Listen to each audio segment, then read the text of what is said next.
පින් කරන කෙනෙකුට නම් පින්වතුනි කරදර එන්න බැරිද? ඕන තරම් කරදර එන්න පුළුවන්. ජීවිතේ ඕන තරම් පින්වතුනි කටළු වලට මුහුණ දෙන්න පුළුවන්. මොකද බුදුහාමුදුරුවෝ කියලා නෑනේ මේ දුක නැති කරගන්න පුළුවන් බෞද්ධයෙක් වුණාම පින්දහම් කළාම කියලා. එහෙනම් ඉතින් බුදුහාමුදුරුවෝ නිවන් දකින්න කියලා කියන්නේ එහෙනම් කියන්නේ මොකද්ද? නුඹලා ඔක්කොම එකට එකතු වෙලා කොහොම හරි මේ පින්දහම් කරලා බෞද්ධයෙක් වෙන්න බලන්න කියලානේ කියන්නේ. නේ බෞද්ධයෙක් වුණත් ඔය කියන කරදර වලින් අඩුවක් නෑ. ඒක බෞද්ධ වුණත් අබෞද්ධ වුණත් පින්වතුනි දිව්‍ය ලෝකේ ඉපදුනත් බ්‍රහ්ම ලෝකේ ඉපදුනත් මතක තියාගන්න මේ කරදර වලින් අඩුවක් නෑ. දිව්‍ය ලෝකේ ඉපදුනයි කියලා පින්වතුනි කරදර වලින් අඩුවක් තියනවද? නෑ. ඒ දිව්‍ය ලෝකයට සාපේක්ෂව කරදර තියෙනවා. ඒකනේ සමහර ලාවට සමහර දෙවිවරු එන්නේ ප්‍රශ්නම හදාගෙන බුදුරජාණන් වහන්සේගේ ළඟට. ඔය දේවතා සංයුක්තේ එහෙම සමහර කාරණා තියෙනවනේ. ඒතර මේ දුක කියන එක නතර කරන්න තියෙන එකම තැන තමයි පින්වතුනි නිර්වාණය. ඒතර ඒක අත්දකින්න පුළුවන් එකම මොහොත තමයි බුද්ධ ශාසනයක් ලැබිච්ච බුද්ධෝත්පාද කාලය. මොකද එදාට තමයි පින්වතුනි අපට මේ ධර්මීය තුලින් අපේ ජීවිතය ළඟා කරගෙන අපේ ජීවිතය සාර්ථක කරගෙන අපේ ජීවිතේ යහපත් කරගන්න අපට පුළුවන්කමක් ලැබෙන්නේ. ධර්මයේ තුලින්. අන්න ඒකට තමයි පින්වතුනි අපි හැම දිනාම යොමු වෙන්න ඕන. මොකද මේ සසර කියන එක හැදිලා තියෙන්නේම පින්වතුනි තණ්හාවට බර වෙලා. තණ්හාවත් එක්කම තමයි මේ සසර හැදිලා තියෙන්නේ.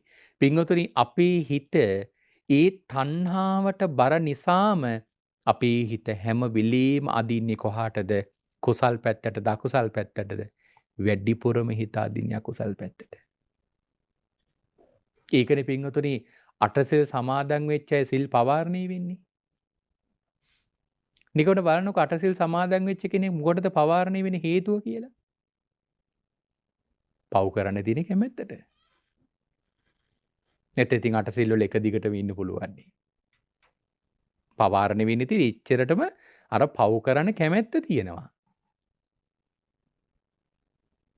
ඒ කියන්නේ අපේ හිත හැදිලා තියෙන්නේම අකුසලයට ඇදෙන විදියට. ඒතර ඕකෙන් හිත අනිත් පැත්තට අදින එක පින්වතුනි හරි අමාරුයි. ධර්මයට ගන්නවා කියන එක හරි අමාරුයි. දැන් අපි පොඩි කාලේ ඉඳලම පින්වතුනි පව් කරන්න අපිට කවුරුවත් කියලා දුන්නේ නෑනේ. අපට පොඩි කාලේ ඉඳලාම කියලා දෙන්නේම පින්වතුනි අපේ ගුරුවරු දෙමව්පියෝ මොනවද? මේ හොඳ වැඩ කරන විදියනේ. පොඩි කාලේ ඉඳලාම අපට හැමෝම කියලා දෙන්නේ මොනවද? හොඳ වැඩ කරන විදිය. බණ වලින් හැම වෙලේම කියලා දෙන්නේ යහපත් දේවල් කරන විදිය. නමුත් ඉතින් බලන්නකෝ කවදාවත් කවුරුවත් නරක වැඩ කරන ඒවා අපට කවුරුවත් කියලා දුන්නෙත් නෑ. ඒවා පුරුදු කරෙත් නෑ. හුඟාක් ඒවා අපි දැකලා බලලා තමයි පින්වතුනි හදාගෙන තියෙන්නේ. මේ අකුසල් කරන දේවල්. නමුත් බලන්නකෝ ඒ පුංචි දෙයින් ලැබිච්ච දේ අපට කොච්චර අමාරුයිද පින්වතුනි හිතින් අයින් කරන්න. කෙච්චරටම දුෂ්කර. එතකොට හිතන්නකෝ මේ හිතේ ස්වභාවය කොයි වගේද කියලා.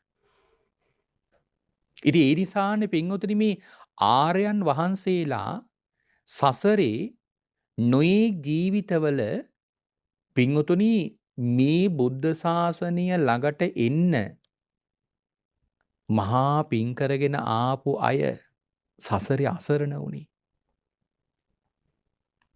දැන් ඔය දේවදත්ත හාමුදුරන්ගේ වගේ කතා බුදුරජාණන් වහන්සේ ඇයි අපට දේශනා කරේ? දේවදත්ත හාමුදුරන්ගේ වගේ කතා භාග්‍යතුන් වහන්සේ අපට දේශනා කළේම අපේ ජීවිතය හදාගන්න. නැත්නම් මේ දේවදත්ත හාමුදුරුවෝ ගැන කියලා දෙන්න නෙවෙයි. භාග්‍යතුන් වහන්සේ මේ කතා අපට කියලා දුන්නේ අපේ ජීවිතය හදාගන්න. මොකද පින්වතුනි දේවදත්ත හාමුදුරුවෝ කියලා කියන්නේ සාමාන්‍ය පුද්ගලයෙක් නෙවෙයි. දේවදත්ත හාමුදුරුවෝ කියන්නේ පින්වතුනි සාරිපුත්ත මහරහතන් වහන්සේටත් වඩා දෙගුණයක් පාරමිතා පුරපු ගුණාධික උත්තමී. සාරිපුත්ත හාමුදුරන්ටත් වඩා දෙගුණයක් ගුණාධික කෙනෙක් දේවදත්ත හාමුදුරුවෝ කියන්නේ.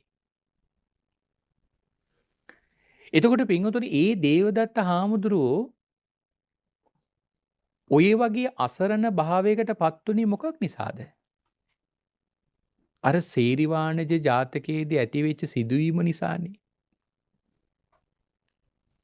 එක්තරා නිවසකට වලලු විකුණන්න ගියපු වෙලාවේ ඒ මිත්තණියගේ ගෙදරින් මේ වෙලෙන්දට ලැබෙනම රත්තරන් තැටියක්. ඉතින් ඕක ලැබුණම ඒ ගෙදර අය දන්නේ නැහැ මේක රත්තරන් කියලා. හිතන්නේ යකඩ තැටියක් කියලා. නමුත් මේ වෙලෙන්ද මොකද කළේ? මේක ඔවුන්ට නොදැනී හොරෙන් ගන්න හැදුවා. ඉතින් ඒකට යකඩ තැටි වලට මට මේ වලලු දෙන්න බෑ කියලා ඒක දාලා ගිහිල්ලා යනකොට ආයි ගිහිල්ලා ඕක ගන්න ඉන්නේ. නමුත් ඔය ඇතරේ මහබෝසතාණන් වහන්සේ ආවා. ඒත් වලලු විකුණ. උන්වහන්සේ තින් සසරේ හැම ජීවිතයකම කරුණා මෛත්‍රී දියුණු කරන උත්තමයෙක්නේ. ඉතින් එදා උන්වහන්සේ අර රත්තරන් තැටිය ඒ මිත්තණියට අවබෝධ කරලා දීලා තමන්ගේ වලලු කඳේ සල්ලි දීලා අර රත්තරන් තැටිය අරන් ගියා. ඉතින් දැන් ඊළඟ වෙලෙන්දා එනකොට රත්තරන් තැටිය අරන් ගිහිල්ලා. ඉතින් තමන්ට ලැබෙන්න තිබිච්ච මහා ලාභයක් තමන්ට අහිමි වෙලා ගියපු එකේ වේදනාව දරා ගන්න බැරුව බලන්නකො පින්වතුනි එදා දේවදත්ත හාමුදුරුවෝ මහබෝසතාණන් වහන්සේ දිහා බලලා කරපු ප්‍රාර්ථනාවක් නේද දේවදත්ත හාමුදුරුවෝ මේ තරම් දීර්ඝතර සංසාර ගමනක පින්වතුනි මහා දුකකට ගිල්ලුවේ. මම වෙලාවකට කල්පනා කරන්නේ ওই දේවදත්ත හාමුදුරුවෝ ওই වගේ රත්තරන් තැටි සසරේ කොච්චර අත්හරින්නේ නැද්ද? පාරමිතා පුරද්දී.